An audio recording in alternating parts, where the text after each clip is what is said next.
What up, y'all? It's your boy FG Certified, and I'm back with another video. Now, this video is another story time. I know y'all fuck with these story times, so I'm gonna keep dropping these bitches. Now, this story time is about my cousin text me. I told him I was finna get ready to do a story time. He talking about, yay, that nigga love when I do story time. But what else finna say? Okay, so this story time was about when I almost killed somebody. You know, I was in high school. I was in 12th grade. I don't remember how old I was, but I know I was in 12th grade. So, remind you, before I tell y'all that, I'm gonna tell y'all this. Damn, I'm gonna hold that bitch like this. Okay, so, you know, I was homeschooled. You get what I'm saying? But, you know, if y'all know what alternative school is, if y'all don't know what that is, I'm gonna tell y'all. If you get kicked out of school, you go to like a bad school, and they call that alternative school. So the charge that I got now, what I did was, it's kind of pissed me off. That's why I didn't want to graduate to that school. But it kind of pissed me off because I got kicked out of school for some shit that didn't even happen at school. You get what I'm saying? I had got arrested for, what was the charge? I got the paperwork in there, but I think it said aggravated assault with intent to kill or attempt threatening to do violence or some shit like that. I think it was aggravated assault, intent threatening to do violence, possession of a firearm by minor. So I got kicked out of school for that. Remind you, I wasn't even at school when it happened. I was home, but that's why I got kicked out of school. And but the charge that I had was so serious, I wasn't allowed at the school. You get what I'm saying? I was homeschooled. So the only time I get to go to school is if I have an FCAT, I got a test, or I need help with something. If I don't understand like what's on assignment, and I can come in. That's the only time I'm allowed at school. Bam. So now that I got that out of the way, I'm gonna go ahead and tell y'all the story. Now this story time is about when I almost killed somebody. So it was about maybe 4 or 5 o'clock in the morning. I want to say 4 or 5 o'clock in the morning. 4 or 5 o'clock in the morning. So, you know, like I said before, I was in high school, so I didn't have my gun license at the time. So at the time, I used to sleep with my guns under my pillow. Now I sleep with my shit in my case. But y'all remember them videos when I was telling y'all about, you know, when I was in the street, I had a whole bunch of guns, but I had this Ruger P89. I had that shit for like 3 years. That's the longest gun I ever had. Still to this day, that's the longest gun I ever had, besides this. So, you know, I had the Ruger P89 at the time. So, you know, hold on. All right, my bad, y'all. Somebody ended up calling. So what was I saying? Okay, so I get a bam on my window. Bam, bam, bam, bam, bam. Somebody knocking on my window. I grabbed my file, and I looked out the window to see who it was. And it was my sister. So, She as I'm looking out the window, she was like, open the door. So I put the file back up, and I had opened the door, and she told me what happened. She was like, a guy tried to rape her. So I'm like, a guy tried to rape you? And she was like, the police outside, he the one who dropped me off home. He wanted to talk to you. So I ended up putting my file up, and as I'm putting my file, you know, my mama, she worked nights, so she wasn't home at the time. So I don't know why she did that, but my sister, she walked in my mama's room and she called her friend and she was crying, telling, oh, this guy tried to do this to her and all this other shit. So I walked outside and, excuse me, y'all, I'm drunker than the bitch right now. So I walked outside and the police was parked by the office. And remind you, the guy car was out there. And I'm gonna get to that. Just let me say this part right here. So the the police was telling me, you know, this guy tried to rape her and all this other shit. You know, he seen my sister walking, asked her if everything was okay. He picked her up and gave her the ride home, but the guy car was out here. and her purse was inside. I don't know if he got the purse and all this other shit, but the purse was inside. So he said he was gonna ride around the what you call it, the apartment complex to see if he seen anybody that matched the description. Once he left, I went back home, grabbed my file, and I came back outside and I sat on the nigga trunk. I'm sitting on the nigga trunk like this, waiting for this nigga to come to the car. So I ended up calling my mama. You know, this was about 4 or 5 o'clock in the morning. She get off work like at 7. You get what I'm saying? But you know, since the situation happened, she got off work a little bit early. So I ended up calling my mama and I told her, I was like, I think I'm finna go to prison. And she was like, why? And I told her what happened. I'm the one who told my mom what happened. I don't know why my sister never called her, but I'm the one who told her what happened. And she was like, don't worry about it. Just go back in the house and, you know, get ready for school. Because it was probably about 4 or 5 in the morning. And so once, I want to say like maybe, it had to be like 6:30. So 6:30 came, I got dressed. I stayed up the whole night. I was so motherfucking pissed off. I never went back to sleep. I ended up staying up till it was time for me to go to school. So I want to say it was like 6:30. I got dressed, getting ready for school and shit. And I left the house. So once I left the house, remind you, I had my file with me. Anytime I go somewhere, I always carry my file. Even when I used to have suspended license or I had no insurance, I still used to have my file with me. I didn't give a fuck. So I took my file with me, I put it in the glove department, and I left. So as I'm getting ready to leave the apartment complex, I see the dude's car still there. So I got out the car and I looked in. Now this time the car is running. You go, so that let me know he came to the car. So this time the car was running. I looked in, still ain't see nothing. My sister's purse was still in the car. So my mama called me. She was like, well, where you at? I said, I'm finna get ready to leave now. She was like, okay, I'm getting ready to pull in. I said, okay. So as I'm getting ready to pull out, swear to God, my mama, she getting ready to pull in. And this is where I fucked up. I ended up turning the car back around. As soon as I seen my mama pulling in, I turned the car around. So as I turned the car around, that's when the guy was in the car and he backed out.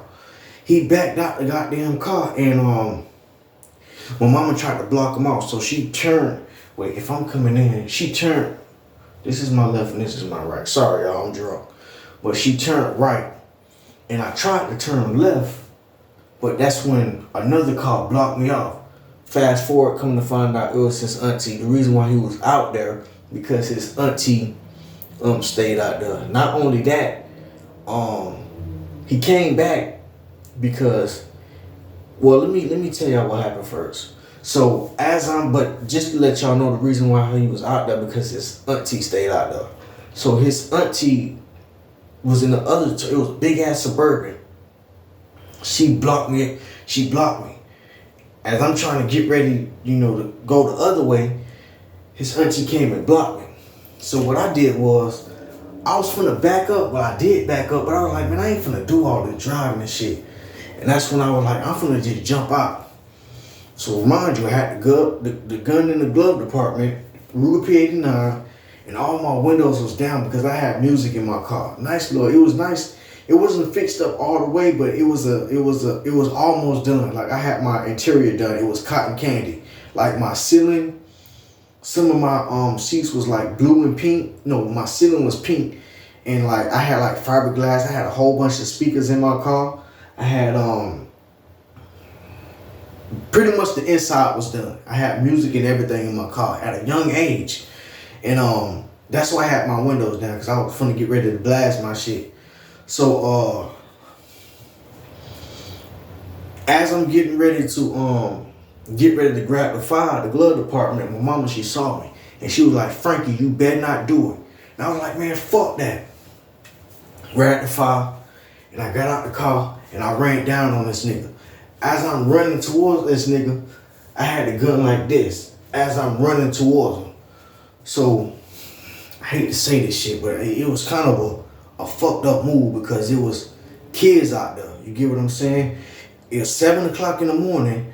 You know, parents walking their kids to the bus stop. We at the office. This shit happened at the office. Parents walking their kids to the bus stop, and I don't want to get no negative comments, but y'all like my story time, so I gotta be honest. Parents walking their kids to the office and shit. You know, it's people out there that's seeing this shit. You get what I'm saying? So I had up found this nigga. I was like, hey bro, get out the car, nigga. Get out the car. And he had his hands like this. He was sitting in his car and he had his hands like this. And I said, get out the car, nigga. So he got out the car. And I was like, so what's up, bro? I said, what, you trying to rape my sister, nigga? And that's when he kind of like went off. He was like, man, what? He said, nigga, I ain't never tried to rape no sister, nigga. I swear to God. And so I was like, well, what happened? So then that's when he tried to explain to me what happened and shit. I'm looking around. And that's when I realized it was kids and shit. Like, it was parents walking their kids and shit. So I was like, fuck. I was like, hold on. Went to the car, put the phone on the seat, and I came back and I was like, so what happened? What's that noise? So that's when he was like, damn, what'd he say? He was like, him and my sister got into an argument and he kicked my sister out. That's why she got out the car. He said he ain't never tried to rape her. She was just going off at the lip. So he kicked her out. And when she got out the car, her purse was still in the car. So he kind of felt bad. So he came back to the apartment complex and tried to give her purse back and apologize. But when he came back, that's when he seen the police and shit out there. And reminded, like I said earlier, his auntie stayed in the apartment complex. That's why he was out there. But she told me that he tried to touch her and shit like that. But I'm gonna tell you more to the story because I'm gonna put y'all on game. You know, hopefully some of y'all young watching this and y'all can just learn from me. But I'm gonna tell y'all what it is. So he was explaining to me and shit like that, what happened and stuff. Come to find out it was a lie. He never tried to touch her. You know, he felt bad for her. That's why he came back, because he wanted to give her purse back. That's why her purse was still in the car. So, you know, my mama was telling me, she was like, don't worry about it. Go ahead and go to school. I'll take care of it. So that's what I did. I called my cousin right after this. As soon as it happened, I called him. And I'll never forget when I looked at when I looked at my phone, that bitch said 7:15. It was 7:15 when that shit took place. So, after I got off the phone with my cousin, I told him what happened. I called one of my hoes up. And I was like, where you at? I need to come drop this file to you right now. And she was like, oh, I can't. I'm taking my son to school. I'm not at the house right now. I was like, well, how long you gonna be? She was like, I don't know. So then I'm like, fuck. So then I ended up calling my cousin. Thank God he answered. And he was like, yeah, bro, come drop this bitch off. So we stayed in the same city, by the way. So I ended up going to his house. I dropped the shit off and I was telling him what happened. And then I was like, well, shit, I'm finna go to school, bro. I'll be back. To come by and get it later. And he was like, all right, so bam. I already told y'all the situation with the school situation. You know, I was homeschooled, but if I needed help or some shit, then I'm allowed to go to school. That's why I went to school that day, because I needed help on assignment. So I ended up going to school. Fast forward, I ended up going to my cousin's house. Another hoe texted me. Damn, I gotta pee so fucking bad. Fuck, I gotta hurry up and finish this video. Damn, I gotta pee so bad. So what I was saying, so I ended up coming back. My cousin ended up smoking me out, and he was like, bro, you gotta chill, bro. You gonna end up going to jail behind some crazy shit. So my uncle, he ended up calling me, and he was like, this is what I want to tell y'all. I'm gonna tell y'all what happened later on, but I'm finna tell y'all this because I want y'all to, learn from me. One thing my uncle told me, and ever since he told me this, I went and took this shit to any situation. But I want y'all to listen very carefully. Anytime a female tell you some shit that got something to do with a nigga, if damn, I gotta pee so bad. Fuck, I might have to pause this shit. Anytime a female, call you and be like, oh, this nigga put his hands on me, or he did this and he did that, Hold on, y'all. I gotta pee right quick. All right. So this is what my uncle told me. He was like, anytime anytime a female call you, a nigga put his hands on me, or he did that, don't just, jump the gun and be like, man, where the fuck this nigga at? I'm finna kill this nigga. Don't do that. You get what I'm saying? Because one thing a female do, she'll still fuck with this nigga. You get what I'm saying? They might, beef for a little minute, but eventually she'll end up going back to this nigga, bro. Now y'all niggas still beefing behind some female that's still fucking with this nigga. And my uncle told me that. He was like, don't never jump the gun. You always look at shit from both sides. So what you were supposed to do was you were supposed to come at this nigga with respect. Hey man, what's going on with you and my sister or such and such, or whoever the case is. You get what I'm saying? And he'll tell you what it is. And if he do say he raped her or he put his hands on her or he whatever, you get what I'm saying? That's when you fight this nigga. You don't shoot this nigga, but you just fight him. You get what I'm saying? So he was like, don't never, beef behind no female, whether it's family or not. And I want y'all to, take that into mind. So anytime a female call y'all and be like, oh, this nigga put his hands on me. Oh, I don't want to face it this way. This bitch facing me. Anytime a female call y'all and they be like, a nigga put his hands on me. I mean, you can help and see what's going on, but just don't jump the gun. Come at this nigga with respect. Find out what's going on. Because sometimes these females be lying, and that's what this situation was. She was lying. You get what I'm saying? Hate to say it. You're still my favorite sister if you're watching this, but she was lying. And I still ain't get no apology from that. Still to this day, I still haven't got no apology from that. Bro, I could have went to prison behind that shit. So, on my way home, my uncle ended up telling me that, what I just told y'all. So once I went home, because my mama, she worked from home. Her first job, she worked from home, but her second job, she worked at the CNA place taking care of old people. So she told me what happened. She was like, the auntie called, the younger people, the cousins and shit, her nephews and shit, and they was looking for me. They had guns and shit. They was looking for me and shit. But that's when the dude was like, oh nah, bro, we good. We already, we hashed it out. We talked it out, which we did. And he was like, bro, just let it slide. But not only that, the niggas was looking for me. Police was looking for me as well. Remember what I was telling y'all, it was kids out there and shit, at the bus stop? The kids told the bus driver what happened, and the bus driver called the police. So, the police came out, and this fucking snitch ass lady, she gave the police my mama name, but luckily it was two people out there with that name, which was my mama and one of my homeboy sisters. So they ended up going to my homeboy's sister house. And she told them she don't know what they talking about. She don't know nothing and stuff like that. And they left. So once she told me that, I kind of panicked and I left. I got a couple of my clothes and shit. And I'm staying in my cousin's house for about 3 weeks. I want to say about 3 weeks. I ended up staying at my cousin's house. And that's it. You get what I'm saying? That's a little story time for y'all. So, yeah, man, I'm gonna just keep dropping these story times, because like I said, I live a very rough life. You get what I'm saying? So I can just keep dropping these bitches. You get what I'm saying? But I will begin to shoot a video for y'all. I'm just waiting for my ammo to come in. It should be here December. I think that bitch say December 30th. Sometimes it comes earlier than that.